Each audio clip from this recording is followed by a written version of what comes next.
Assalamualaikum warahmatullahi wabarakatuh. Nama saya Mita Robiatul Adawiyah. Saya dari Teknik Kimia Fakultas Teknik Universitas Muhammadiyah Jakarta. Saya akan menjelaskan mengenai materi prasangka, diskriminasi, dan etnosentris dalam interaksi sosial. Pokok bahasannya yaitu ada pendahuluan, prasangka, diskriminasi, dan etnosentris. Pertama, manusia merupakan makhluk sosial sehingga manusia melibatkan interaksi sosial dalam kehidupannya sehari-hari. Interaksi sosial mempunyai dua bentuk, yaitu ada yang positif dan ada yang negatif. Yang negatif ini salah satunya adalah prasangka. Prasangka adalah penilaian dari suatu kelompok atau individu yang didasarkan pada keanggotaan kelompok, di mana kelompok dalam memperlihatkan sikap dan tingkah laku negatif dari kelompok lain yang disebut kelompok luar.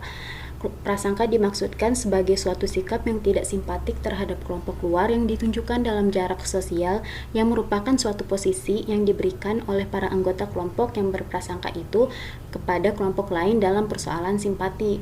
Semakin bertentangan atau bermusuhan, bahkan saling membenci di antara dua kelompok, maka semakin jauh jarak sosial.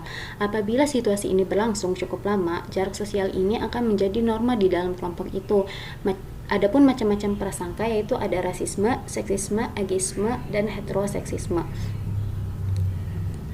Rasisme adalah prasangka ras yang menjadi terlembagakan, yang tercermin dalam kebijakan pemerintah, sekolah, dan lainnya, dan dilakukan oleh hadirnya struktur kekuatan sosial. Sedangkan seksisme yaitu prasangka yang telah terlembagakan menentang anggota dari salah satu jenis kelamin berdasarkan pada salah satu jenis kelamin tersebut. Ageisme yaitu kecenderungan yang terlembagakan terhadap diskriminasi berdasar pada usia. Sedangkan heteroseksisme yaitu keyakinan bahwa heteroseksual adalah lebih baik atau lebih natural daripada homoseksual. Sebab timbulnya prasangka ada bermacam-macam, yaitu ada latar belakang sejarah, perkembangan sosio-kultural dan situasional, bersumber dari faktor kepribadian, dan perbedaan keyakinan, kepercayaan, dan agama. Usaha untuk menghilangkan dan mengurangi prasangka yaitu ada usaha preventif dan usaha kuratif. Salah satunya adalah perbaikan kondisi sosial ekonomi dan perluasan kesempatan belajar. Selanjutnya adalah diskriminasi. Diskriminasi merupakan perlakuan yang tidak seimbang terhadap perorangan atau kelompok berdasarkan sesuatu biasanya bersifat kategorikal atau atribut-atribut khas seperti berdasarkan ras, kesukubangsaan, agama, atau keanggotaan kelas-kelas sosial. Ada diskriminasi langsung, yaitu terjadi saat hukum, peraturan, atau kebijakan jelas-jelas menyebutkan karakteristik tertentu seperti jenis kelamin, ras, dan sebagainya, dan menghambat adanya peluang yang sama. Sedangkan yang tidak langsung terjadi saat peraturan yang bersifat netral menjadi diskriminatif saat diterapkan di lapangan atau tempat kerja. Macam-macam diskriminasi ada agama, ras dan etnis, gender, ideologi dan politik, adat dan kesopanan, kesenjangan ekonomi, dan kesenjangan sosial. Cara meminimalisasi diskriminasi yaitu belajar untuk tidak membenci. Yang kedua, meningkatkan intensitas kontak antar kelompok. Lalu rekategorisasi yaitu perubahan batas antara in-group dan out-groupnya. Yang keempat, intervensi kognitif dan social influence serta coping terhadap prasangka. Perbedaan prasangka dengan diskriminatif yaitu prasangka menunjukkan aspek sikap, sedangkan diskriminasi menunjukkan aspek tindakan.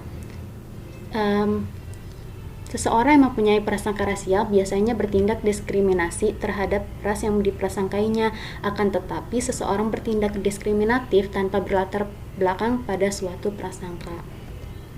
Selanjutnya adalah etnosentris.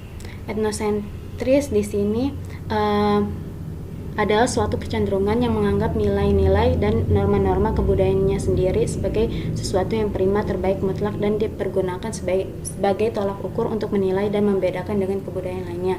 Adapun penyebabnya itu faktor internal dan eksternal. Internal adalah antar individu, sedangkan untuk eksternal itu biasanya adanya kesenjangan pendidikan atau ekonomi. Sedangkan untuk jenis-jenisnya ada eksplisit dan implisit, namun jika berdasarkan pada manfaatnya ada tingkatan rendah dan tingkatan tinggi.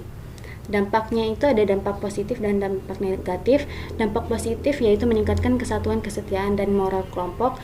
dan perlindungan terhadap perubahan. Sedangkan dampak negatifnya adalah dapat menimbulkan konflik antar suku dan terdapat aliran politik. Sekian dari presentasi saya kali ini. Terima kasih atas waktunya. Wassalamualaikum warahmatullahi wabarakatuh.